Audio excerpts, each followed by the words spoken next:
Welcome to another episode of the Backstage Creative, the podcast that focuses on the people who work behind the scenes of theater. My name is Krista Copper. I am a Kansas City-based bassist who has such a passion for theater and storytelling. I started this podcast because I wanted to learn more about what happened behind the scenes and what all those people that are running around backstage are doing. I mean, as a musician, I'm in the pit a lot, and before I started this podcast and really started to be curious about what everyone was doing, I was just kind of in the pit and and kind of in my own world. But as my eyes started to be open to all of the skill and talent that it takes to put up a show, I was just amazed. I found that the more I asked questions and learned what everyone was doing and why they did what they did and why they loved doing what they did, it helped me be a better bass player, and it helped me stay inspired when I would get into just low moments in my career. I have found it to be so useful to talk to other people in the industry who do work that is so very different from what I do, but yet we work on the same show or in the same industry. I think that's so amazing. Theater is such a great picture of what can happen when people from wildly different backgrounds with wildly different skill sets come together, lay their egos aside, and tell a story. It's just such a beautiful thing, I think. Today's my conversation with Katie Spelman. Katie is a choreographer. She's currently in Australia working on the Australian production of Moulin Rouge. We talk a lot about that. We get to talk about women in the industry, which is a topic that I really enjoy talking about. I so appreciate the way Katie was able to put some things into words, like some things that I've noticed in the industry but I haven't quite been able to articulate about how women are treated and why the further up you go on the ladder, there's just fewer and fewer women, and some of the reasons for that. Katie, like I said, Katie's in Australia. When we did this interview, I think it was around like midnight or 1 o'clock in the morning when we did this, and so I'm thank you, Katie, so much for staying up late and chatting with me. I so appreciate it. If you like the Backstage Creative, head on over to Facebook. There's a Backstage Creative podcast page that you can like and stay updated on episodes as they come out.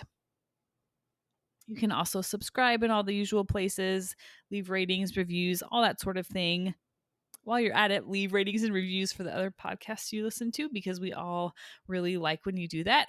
And it's helpful for us. It's helpful for other people who might be interested in listening to the show and could benefit from the content. So go ahead and leave ratings and reviews for all the podcasts that you listen to, because it's a way to support the podcast community, most of whom are putting out content for free. So with that being said, here we go. Here's my conversation with Katie Spelman.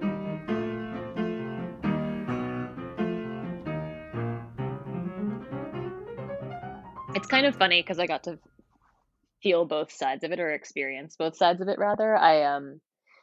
I was down here to cast the show in January and February, which was summer because of, how the earth works. And it was also when Australia was nailing it. There were no masks and there was no COVID and there were no cases. And it was kind of culture shock to come down here in January and February, and everybody was like out on the beach and living their lives. And now the US is open and Australia is closed. So I've gotten to kind of be on both sides of the spectrum. Yeah. So why have you been going back and forth to Australia?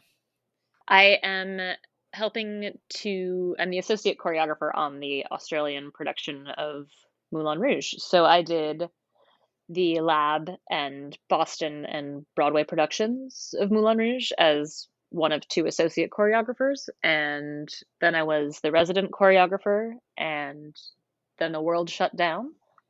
And Australia is our first production back, if all goes well, knock on wood.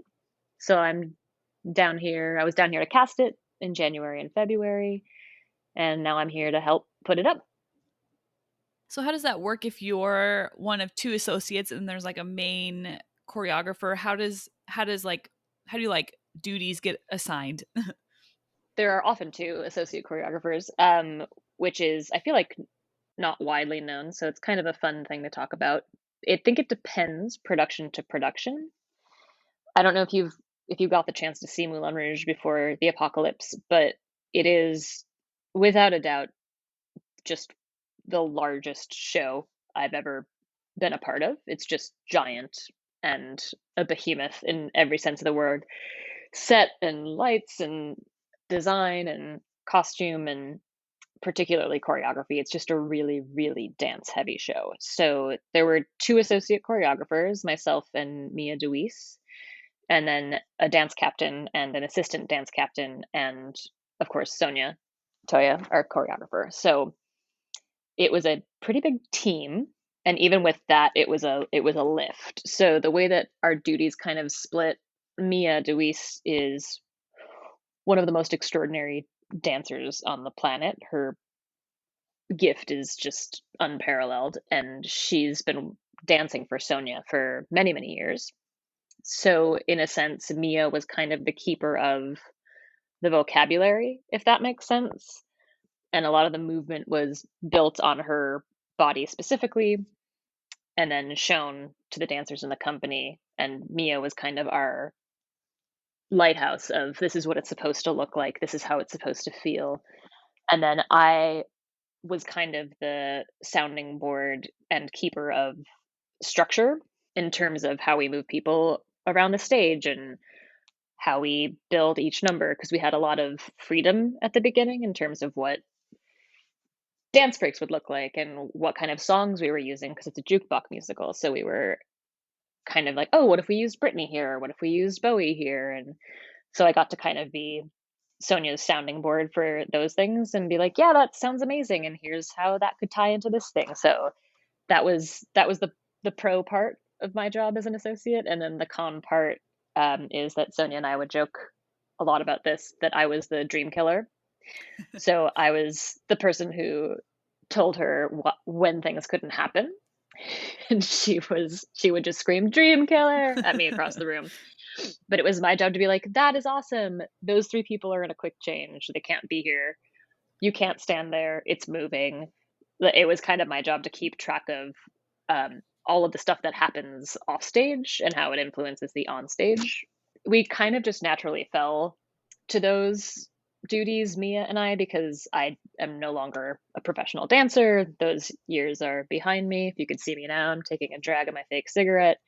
Um, and Mia hasn't worked on a show with like the scenic and costume and automation elements, and that's been kind of my jam for the last 4 years. So it really made a lot of sense in that way. We both kind of naturally fell into it, and then over the course of tech and previews, we started to kind of merge our knowledge in the opposite direction. So I started to kind of glean some of the things that I hadn't been in the room for that Mia had been in the room for, and vice versa. She was kind of like, oh, how long does this thing take to track on? How are we getting from here to here? How are we arranging like backstage traffic for this quick change? So we kind of started to like hand off knowledge in the opposite direction.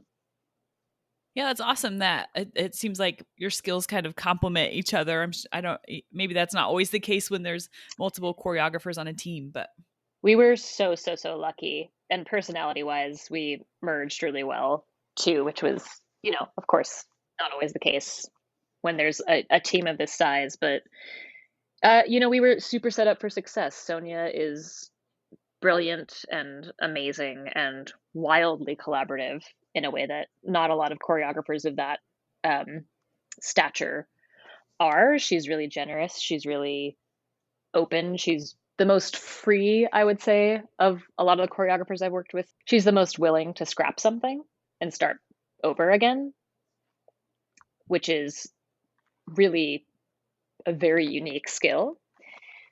So we were lucky to have amazing leadership from the top.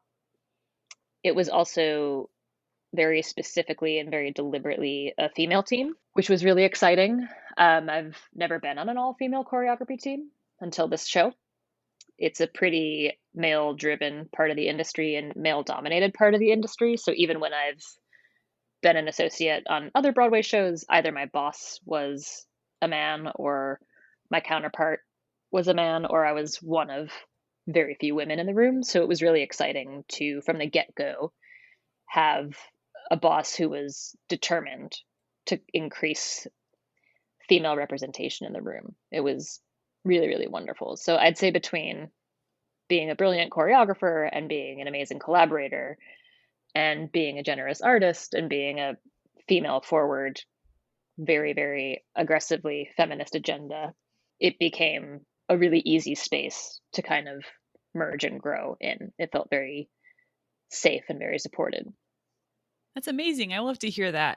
That's so interesting about choreography being kind of a male dominated part of the industry. Like when I think of dance, I think of everyone. It seems like a lot of people are like, where are all the male dancers? There's this plethora of women trying to pursue dance, but then it seems like there's always kind of a shortage of male dancers. So why do you think the choreography world is so male dominated?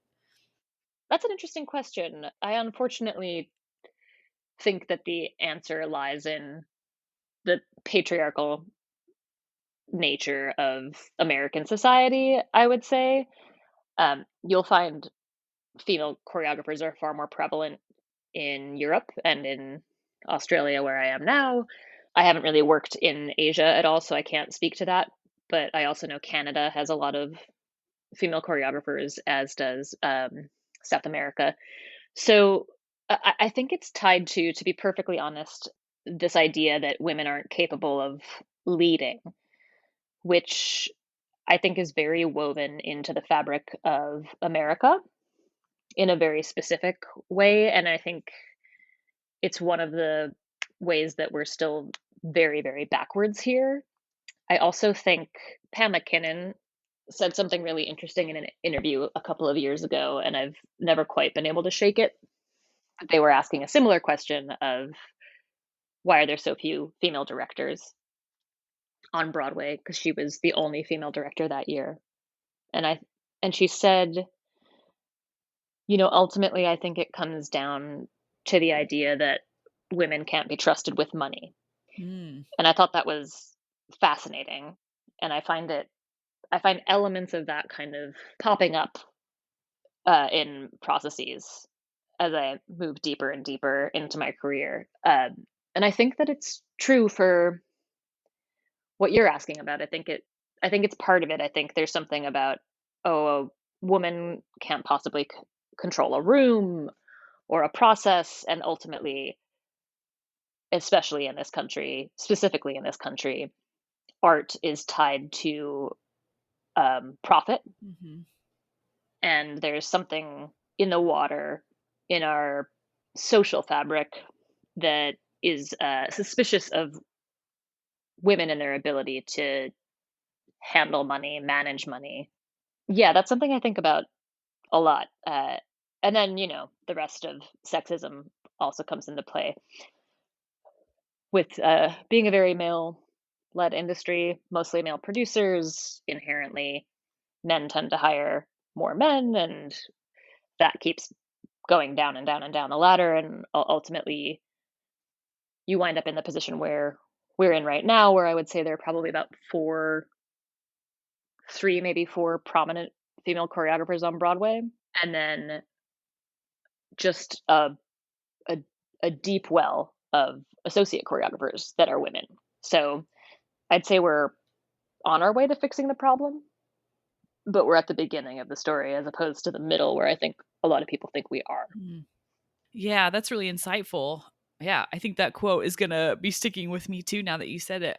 Do you feel like you've ever been kept out of a room or overlooked for a job because of your gender? That's kind of a hard question to answer, honestly, for two reasons. One of which is you don't really interview for jobs in choreography, or at least in theater that I found. I've maybe interviewed for two or three jobs maybe in the last 6 years. Most of your work comes from other work. So the second that you make a good thing, somebody else asks you to collaborate, and that kind of snowballs it. So I can't speak to having interviewed for a job as a woman and then feeling like I was kept out because of my gender, because I don't really go in for interviews all that often. So my experience with that is pretty nil. I will say that success sticks to the wall less if you're a woman, Hmm. which is a version of what you're asking, I think. Which is to say, if you're doing a show that's going to be what high profiled or high attended or widely reviewed, it is my experience more often than not that one bad production or one bad review stops a woman's career for a minimum of 5 years. Whereas, regardless of her prior successes, and I do not find that to be true with men, like a pan in the Times or a skewer in the Times happens. There's a breath, and then, oh, but he did this, and this. And then he's back on track in 3, 4 months. I have found that like one bad review in the Times for women, at least in my experience from my seat watching it happen, means that they don't work again for a substantial period of time. That running bit that we hear all the time, men are hired for their potential, women are hired for their experience, right? Hmm. I find that to be true, but women don't get to fuck up. It's not allowed. Men can fuck up and rebound. Women can't. Or the rebound has to be substantial, right? Look at what the world did to Julie Taymor, who is a absolute genius who brought a million things to life, but if you're looking at it through the lens of like a Broadway producer, brought Lion King to life, which is still running, has made hundreds and hundreds and hundreds of millions of dollars, is still a cash cow, is still successful, still holds up, still good art. But she had one thing go wrong, Spider-Man. And when was the last time you heard from Julie Taymor, right? It was M Butterfly, which was 2 years ago, and that was like what, a 5, 6 year gap. So like her prior awesomeness didn't count, which I think, which I find frustrating in the ways that, all sexism is frustrating, but I find that particularly crunchy. It's the success is so hard fought and so hard won, and then it means so much less as a backdrop to a stumble, Mm-hmm. To very roundabout answer your question, I can't say that I've been kept out of a room because of my gender. I'm also pretty bullheaded about getting into a room in a way that not as many people are, because I think I've run out of fucks to give in a lot of ways. But I will say that when I do get a big opportunity, I'm highly aware that if I screw up, it's going to be a really hard bounce back. So the stakes feel high all the time. Yeah, yeah, I feel a lot of what you're saying, like as a female musician, and always, yeah, feeling like I have to like represent every woman who's going to be in the pit, and it's just like I wish I the pressure I feel is I think is more for us, because we want to, we want more women to get hired, so then we want to make sure that we are at the top of our game every second, and yeah, we don't get the benefit of the doubt, I think, as much as our male colleagues do. Yeah, it's frustrating, And I was just having this conversation with Sonia today about something completely different, not necessarily this topic, but she and I were joking about it, but she's like, "Yeah, how many times do you have to prove yourself?" And she was talking about a person who is a peer of hers who's brilliant, but that idea that like coming out of Sonia's mouth, who I would consider one of the most successful choreographers of our time, who's worked with every famous recording artist, had a TV career, is now making hit Broadway musicals, right? For her to be like, "Oh, you just have to prove yourself all the time." Like that is harrowing to me. Mm-hmm. That it still feels, even when you're at the top, right? There's still an awareness. One of my friends in Chicago loves to read interviews with older actresses.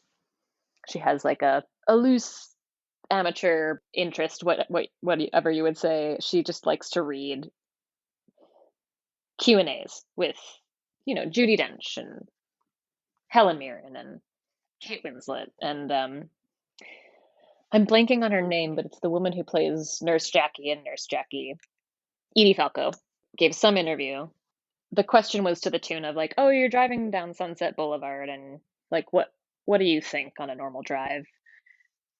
And she gave like a good canned answer about like this. And then at the end of it, she said, "And there's this restaurant a couple of blocks away from the turn off to my house, and every once in a while I look at it when I'm at a stoplight and I think, yeah, if things get really bad, I could probably get a job here. It's a nice restaurant. It'd be a nice place to work, you know." And I don't think you'd hear George Clooney give that answer, or whatever comparable level male counterpart to Edie Falco. I don't think you'd hear them kind of saying, "Okay, if things get really bad, I could probably wait tables and hunker down for a couple of years." It's almost like we're wired, or we've been taught to think that way, that it's so losable, it's so transient. Whereas I feel like success for men in the entertainment industry is more permanent. I saw somewhere that Louis C.K. is back on tour, Oh my gosh. and I Oh. was like, cool, cool, cool, great. And we've still, like, Kathy Griffin still has her show canceled for making a joke about taking Trump's head off, Mm-hmm. which was, I think, before the election. And it's that idea of like, okay, so Louis C.K. can genuinely sexually assault women and be back on tour less than 2 years later. But Kathy Griffin makes one off-color joke, which wouldn't even be considered off-color anymore, Mm-hmm. and she's still banned. You know, fascinating. Mm-hmm. Yeah, it's interesting when you really like look into it, and look at different examples and think, hey, wait a minute. This isn't there's different standards. Yeah, yeah, and it's so interesting too because it's that thing people always say when you apply to grad schools, right? You have to have experience to get into grad school, but you have to go to grad school to get experience. That like catch 22. I have found that to be rampant in the entertainment industry, particularly in theater. Actually, I've found TV and film to be far more open-minded, but in theater, particularly commercial theater, there's this catch 22 of you have to have success to get success, or you have to have a Broadway credit to get a Broadway credit. And it is more enforced with women than men, hands down. I'd say your average age, trying to think of the younger men I know who have choreographed on Broadway, um, were 25 and 33 and 28 and 31 for their first Broadway show. And I don't know a single female choreographer who had a Broadway show before she was 40. Not one. The willingness to take a risk is more likely to happen if it's a risk on a young man with potential as opposed to a young woman with potential. Yikes. Right? Isn't the patriarchy a delight? It's such an upper to talk about, you know? Yeah. I will say that the look, silver lining to all of that is you can't you can't poke a hole in anybody's work that is a woman making art on Broadway right now, because they're all so seasoned and so talented and so full, right? And so in the fucking prime of their artistic bloom, that their work is wildly deep, and that's really exciting. Camille Brown's work is stunning. Sonia's work is stunning. Like, you're looking at these incredibly nuanced and complex and fathoms deep works of art on Broadway. They're very mature in their construction, and I think they stand apart. If that makes any sense to you, I think that the silver lining to it is that the female work feels more mature because it's coming off of such a lifetime of work as opposed to somebody's first shot. So there's that. Mm-hmm. I don't know if that's a consolation, but So what has kept you in the industry and kept you in the hustle when you look at these things and are discouraged, or it feels like you're not getting the opportunities that you would like, or your career maybe isn't moving as fast as you want it to, or all of these doubts that we all have as artists. What has kept you going? oh, look, I mean, that's a great question, and it depends on what day you ask me, right? Uh-huh. So, um, but to be honest, I mean, look, we live in a sexist world and a particularly sexist country, and it would be this way in any industry. Like it wouldn't be easier in law. It wouldn't be easier in medicine. I have friends in both of those fields, and it's more the same, right? So if I'm going to be trying to work my way up and smash through a glass ceiling, I'd rather be doing it with something I love, which is making art. Like if it's the hand we're dealt, and it very much is the hand we're dealt, I'd rather be doing stuff that I like. Hmm. Also, look, I have absolutely nothing to complain about. I've gotten to work with and learn from some of the most amazing choreographers, men and women. I've gotten to make a lot of my own stuff in Chicago, which is where I grew up, and I've gotten to work on Broadway shows, and I now am in Australia, a country I never thought I'd be in, and I have friends here because I've been here more than once, and I have friends in London, and I have friends in every single state in the US because I've had to go all these places for work, right? And I don't think starting out when I was what 20 and the only female choreographer who existed was Susan Stroman. I don't think I thought I'd ever get to do any of this. I think I thought I might, maybe if I was really lucky, get to work on a Broadway show before I was 45 because that's what it looked like when I was 20. So I'd say just the fact that I'm sitting in a hotel room in Australia, granted locked down and quarantined, but working for a female choreographer on a Broadway show that really beautifully features the strength and the power of women. I mean, it's hard not to keep going when it's like, hey, this is progress I thought the industry would never make, and I'm in the middle of it. So it can only get better, right? Can't go backwards. Ask me on a different day after like two whiskeys, and I'll give you a completely different answer, and it'll be very bleak. But let's go with that one for the podcast, yeah. Yeah, well, I'm glad I caught you on a good day. Right? Yeah, I love that. So when you're traveling and going into different time zones and spending hours on planes or different modes of transportation, do you have any kind of routines that help you adjust to a different town, or anything that any like travel tips and tricks that you've discovered along the way? Yeah, sure. I mean, I've been a 6 to 8 weeks for in many years of my life. So you spend 6 weeks somewhere, move 6 weeks somewhere else, move. I like traveling and I like traveling alone. So the just like inherent disposition of all of that is really helpful because everyone responds to life on the road differently, I think. I function well this way because the group of people is always changing. I would never be able to be on tour with the same group of people for a year. I'd go absolutely crazy. So I tend to kind of keep myself sane by going out and meeting new people and having conversations. And when I'm down here working with a company, I try to be like, hey, let's get lunch, let's get coffee. Like, I want to hear about what it's like to be an actor in Australia. Just kind of learning how people live in different countries is super exciting and super thrilling. In terms of routine, the only thing that's super set in stone is if I'm packing, I have to be watching The West Wing. That seems to be a mandatory thing that I don't really know when that rule emerged, but it's just like if I'm packing and the West Wing isn't playing, I'll get really stressed out. So that's some kind of security blanket. Couldn't tell you why. Usually season one, sometimes the second half of season two. Who's to say? And then, yeah, just trying to make a hotel room feel like home.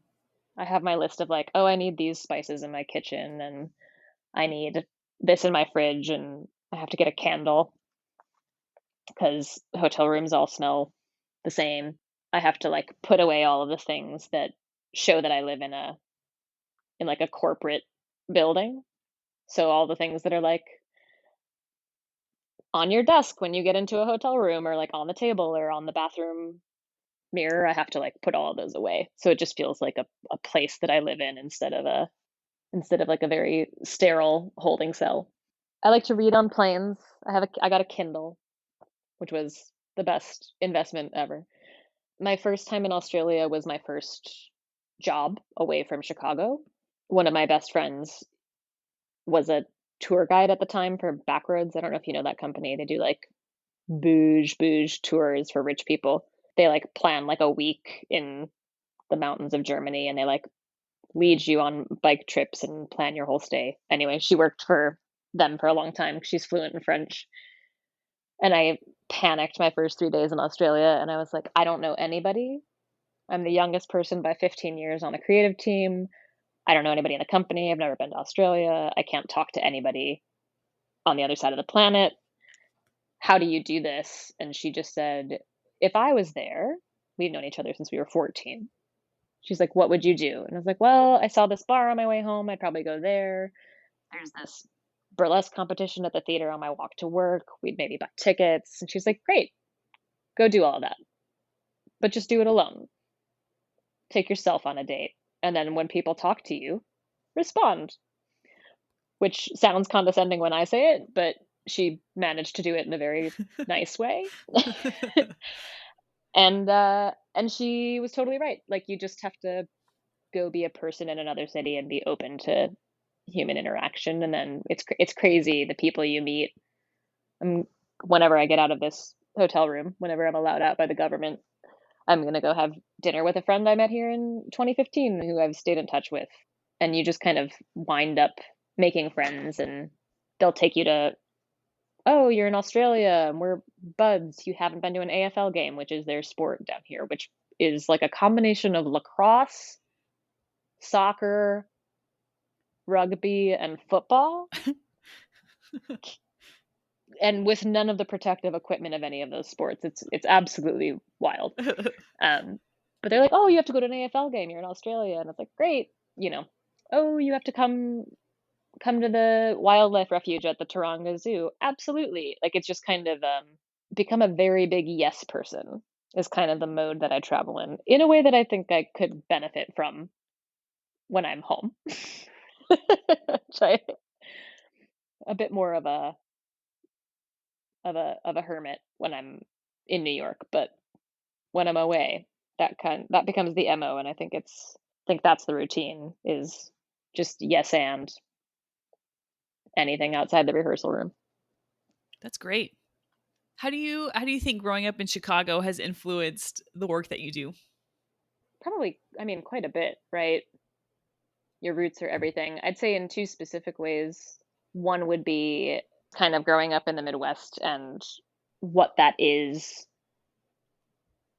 socially, very Catholic, very white, very male centric, Midwestern kind of a vibe, right? You go to high school, you go to college, either to Northwestern, Notre Dame, or U of I. You move into you meet somebody at one of those places, you marry them, you move into the house across the street from your parents, you have 6 kids. Like that's the expectation, and anything that isn't that is rebellious and unusual. And so I think kind of growing up around that expectation, just being surrounded by that all the time, gave me something to kind of work against when I got out into the world. And I was like, oh, it's not like that everywhere. Got it. Interesting. What have I been missing? Right. In 18 years, what was I missing? When I jumped off of that ledge to be like, what does the world have to offer? Uh, Chicago actually has the world inside of it in a really nice way. Like it's actually a wildly diverse, exciting, eclectic, uh, far more of a global mixing pot than you would expect. And the work that gets created in Chicago, in its core, in its spirit, is just incredibly risky and brave because there is no possibility for fame in that city, and fame is not valued. And also, there's no possibility for profit, and profit is not valued except for being a means to create again. The art's a lot weirder, and there are a lot more swings and misses, and the misses stick to the wall less. And I would say that that kind of attitude of creating was what I was reared on from 18 to 27, I guess, and without really knowing it, I think that had a huge impact on how I choreograph. Um, and I took it with me when I left. Very grateful for it. Yeah, I've been to Chicago like 2 or 3 times, and I really enjoyed it. I mean, I'm from the Midwest too, and so I appreciate the Midwest vibe. But you have this huge city, and it's like clean and doesn't have the weird smell like New York City does. And yeah, it's a cool. There's some cool stuff going on in Chicago. Yeah, it's great, and the cost of living is low, and Hmm. but yeah, there's something to be said for the fact that like no one's gunning for their show to run forever because nothing stays up for more than 3 months in Chicago, and that's kind of the way the city prefers it, and it's how their ecosystem works and how their artistic community functions, and just as a nature of that, the art is just ballsier, to use a term I hate. They really go for it. And I feel like some of the best lessons I learned as an artist were watching shows in Chicago that really went for it and missed spectacularly, and just being like, wow, but they went for it. In New York and in LA and in a lot of the like places where the budget, the bandwidth for what you can make is like triple to 300 times what you can make in Chicago, which is usually, like making a dance piece about this, that, and the other in like a concrete floored basement in the back of a coffee house, which is very normal in that city. There are these like multi-million-dollar productions that I've gotten to be a part of, but there's such a fear that the like fear of losing money or failing spectacularly hovers around the building, and even if it's never spoken about, and I think that it changes the way the art is made, not necessarily to a detriment or what have you, but it definitely it feels like creating art in a pressure cooker, which sometimes is amazing and creates amazing things. But it was very different to what I was used to when I came from Chicago to New York, and then I recognized the same feeling when I started to do little projects in LA. It just feels there's a weight around you while you're making something, which either lights a fire under your ass or buries you. I don't think one's better than the other, but I do even when I go back and work in Chicago, which I'm really lucky to get to do at least once a year. I'm always like, oh right, I can fuck up here and it's fine. Like no one's gonna freak out. Nobody loses $1 million. I don't bankrupt an entire production company. It's just, oh, do better next time. If you think about some of the projects that you have loved the most, or projects that you hope to do in the future, what types of stories are your favorite stories to tell? I got to direct Cabaret in Chicago a few years ago, which I think was the best experience of my career thus far, partly because of what I was just talking about. Like, I didn't feel like there was a weight around the room, although I was highly aware that it was my directorial debut, and if I messed it up, I'd never get to direct in Chicago again. So there was like a balance there. But I love musicals like Cabaret. Cabaret is my favorite musical. Musicals that are about humans interacting against the backdrop of something substantial. So that's a musical that's about like the rise of obviously the Nazi Party, which is very much in the background of that show because takes place in mostly takes place in 1931, so before the Third Reich even had any tangible political power. But everyone in the audience knows it's coming, so there's this background of the world changing, and then we're seeing how humans interact inside of it. I'd say that like similar shows would be like Angels in America, things like that, where you're like looking at human relationships and how they're pushed and shoved and changed by the tectonic shifts of society. So that's the kind of stuff that I love. I would love to do new musicals that kind of fit into that vein. In terms of projects that I'd like to do, I did a commission. I was awarded a commission for by SDC in 2019, and I wound up making a piece about femininity and how the version of femininity that our mothers hand down to us was essentially crafted by the male gaze and the male pen. And I built it out of zero and like 3 lines from the feminine mystique that I liked, and then was really, really thrilled with the 5 minutes that I got. And I would like to expand it into a hour-long piece. So I'm in the process of kind of looking for resources for that and space for that and time for that and backing for that. So that's something that's very much in the back of my mind all the time. And then on the complete flip side, which will sound very off brand given the last 40 minutes of our conversation, I'm also a huge fan of camp. Absolute stupid, straight up camp musical theater. Especially smart. I like really like smart camp, like a la the Urinetowns of the time. That stuff cracks me up. I haven't gotten to do much of that yet because I am very, very good at the dark. I'm sure that shocks you.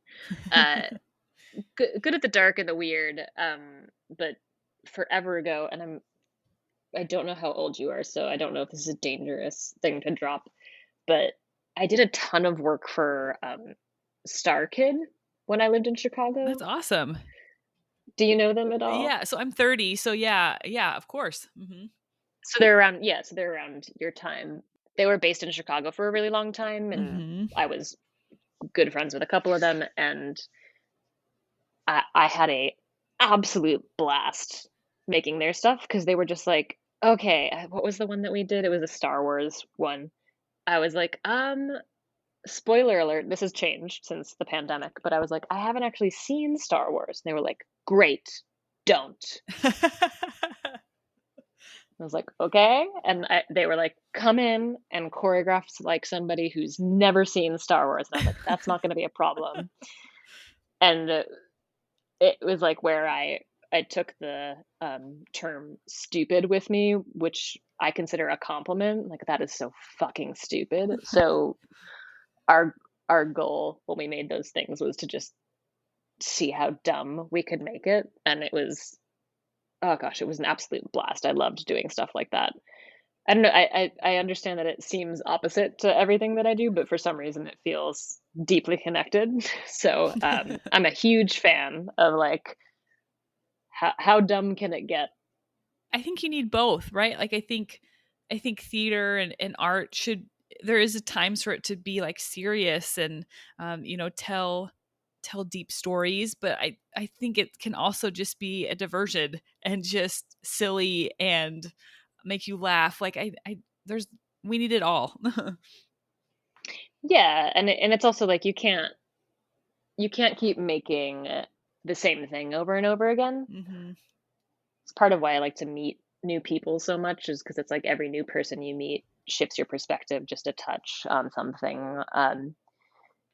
And I feel the same way about collaborators. Like I have people that I would throw myself in front of a train for, and I know that it's like you can't work with those people all the time or your work will start to feel the same, right? Like by all means collaborate with people constantly and dig deeper and do more, but if you don't go away and come back, I feel like the work stagnates at some point. So, yeah. Yeah, I would definitely agree with that. What other shows did you work on with Star Kid? Oh man, I did a couple. I did their Columbia Records tour, and then I did the Batman one, and the that one's fun, and the Star Wars one, Hmm.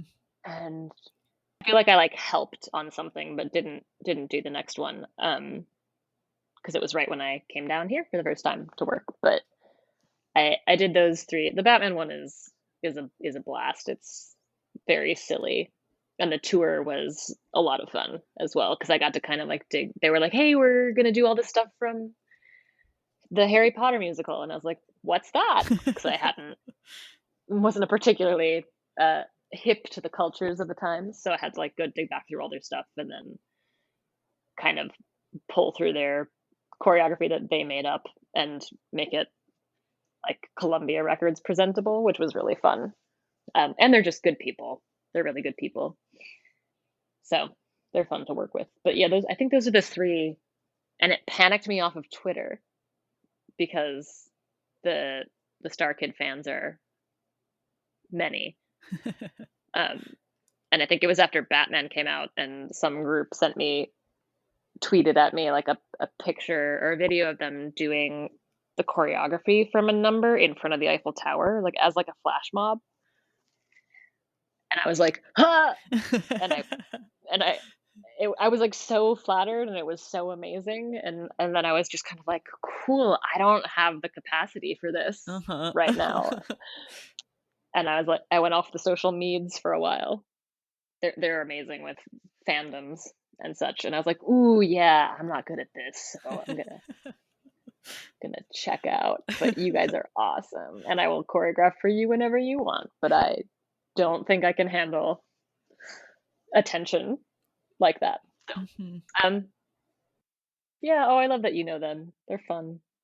Yeah, Harry Potter musical. My goodness, how many times have I watched that? Oh, too many. But yeah, Star Kid. You just get the impression that they enjoy working together, and there's this kind of rawness to it, and kind of feeling of everything's put together last minute. It's just a kind of just a unique feel about the productions that they do. So it's just a different type Yeah, of it's group. yeah, and it's fun. Yeah, that kind of off the cuff thing is half off the cuff and half really well crafted. Mm. They're very smart. The two brothers that I haven't seen their stuff in a while, haven't kept up much. The two Lang brothers, they're crazy smart and crazy fast and was always a blast. Just like I'd be like, "Hey, what about this?" And they'd be like, "Great." And they'd put their heads together and then they'd come back with like new lyrics and a new idea and I'd be like, "Oh, wow. All right." There's like a level of trust there Mm. because they've been working together so long. But yeah, really fun group of people, overwhelmingly kind. Couldn't be nicer. I'm glad to hear that. Ugh, right? Isn't it the worst when you're like, I love this person, and then someone's like, they suck? Yeah. 10 out of 10 can confirm those people are nice. Yeah, there's been a few like famous bass players that I've met that I'm like, oh, I wish I had not have met you because you are kind of an asshole. Shoot. Yeah. That don't meet your heroes, bad Yep. vibes. Yeah. Yep. So I'd be curious, are there big differences between like choreographing for a show that's gonna stay in one theater versus choreographing for a show that's gonna be touring? I can speak to that specifically about Moulin Rouge, honestly. The other shows that I've worked with that roll out like that, one of them was Once, which is beautiful and pocket sized and fits everywhere. So there were really no modifications to that when it toured. It takes place in one place and is doable with a bunch of instruments and chairs. So that show stayed pretty identical. when it toured. Yeah, there are huge changes. So even down here, there's this section in front of the stage that we call the passerelle. That's like a long bridge. It's French for bridge.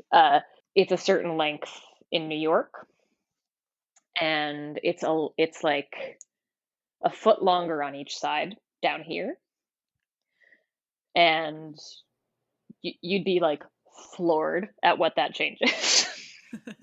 So it's a whole thing of like, oh, you can't get there that fast because it's designed to be an 8 count run, and now there's an extra foot of space, and you can't run faster because you're in heels, and it's a 3 foot wide bridge. So the timing like backlogs, and you have to kind of shift it back a little bit.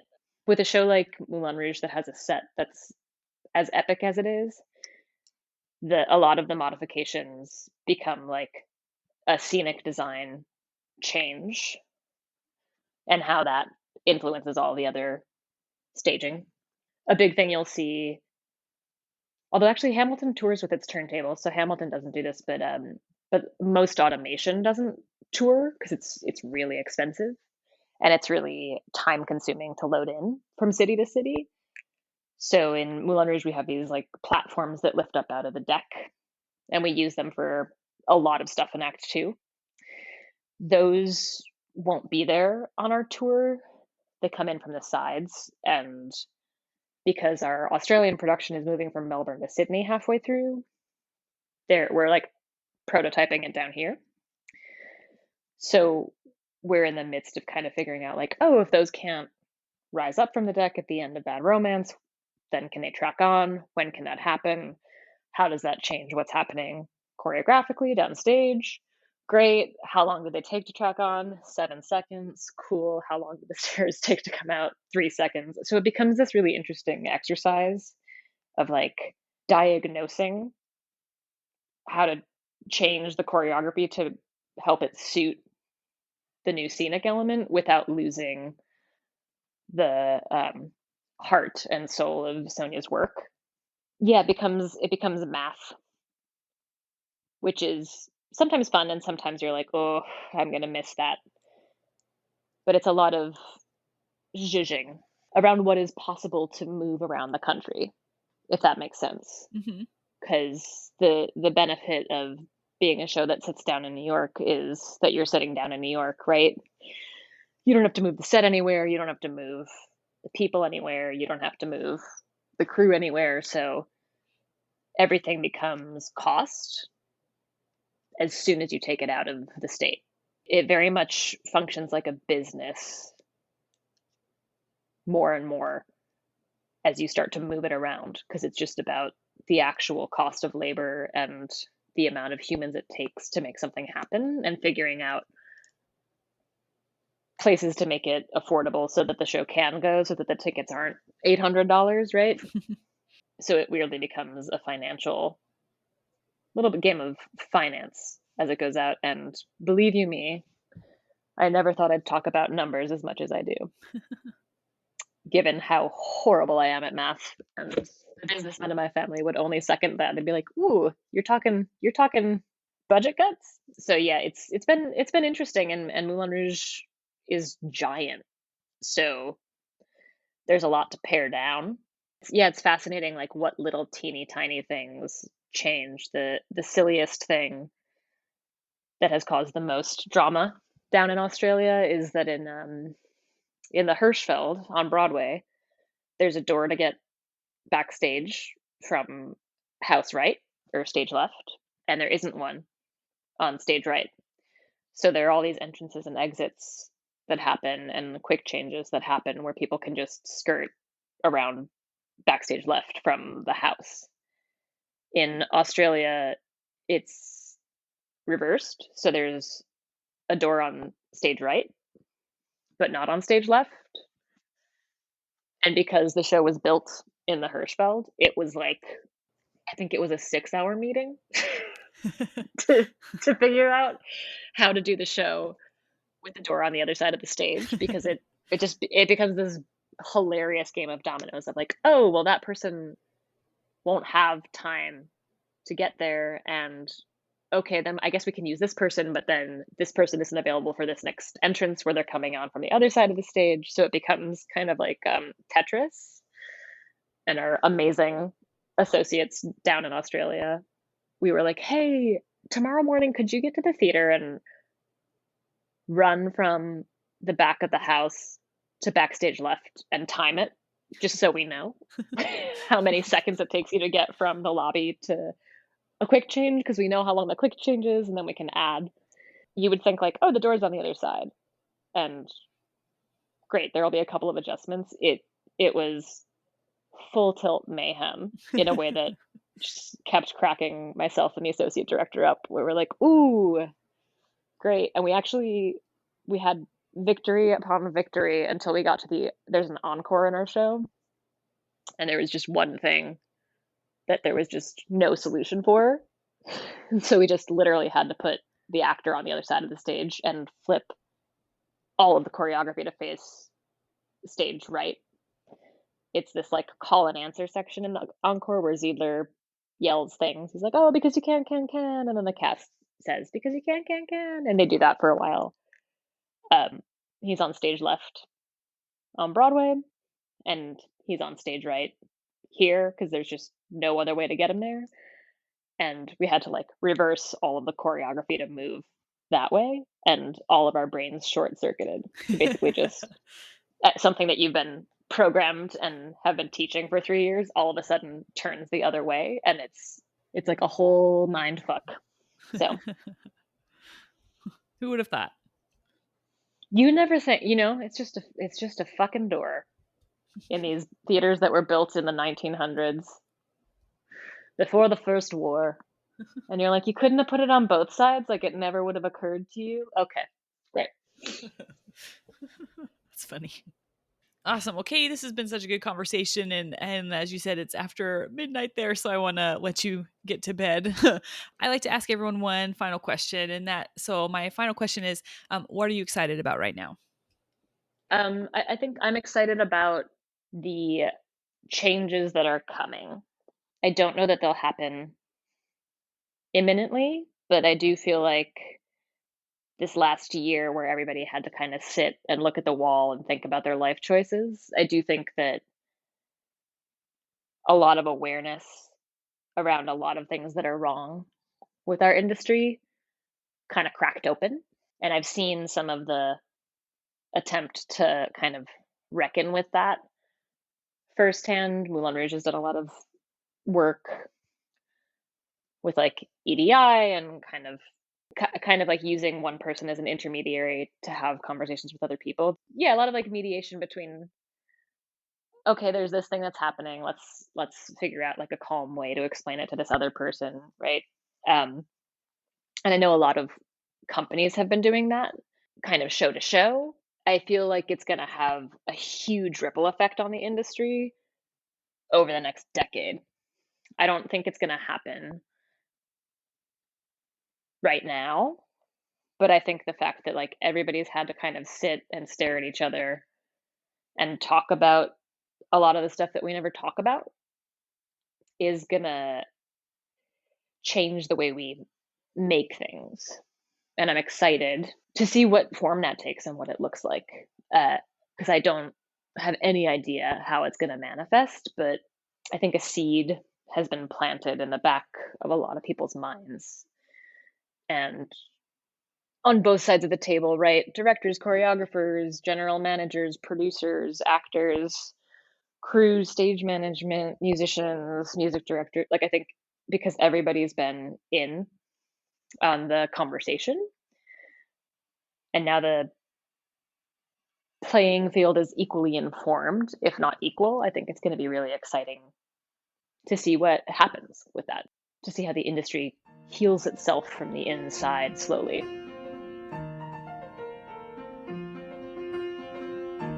The music for the Backstage Creative was improvised and performed by Ian Leroy, and the logo was designed by Carly Wagner.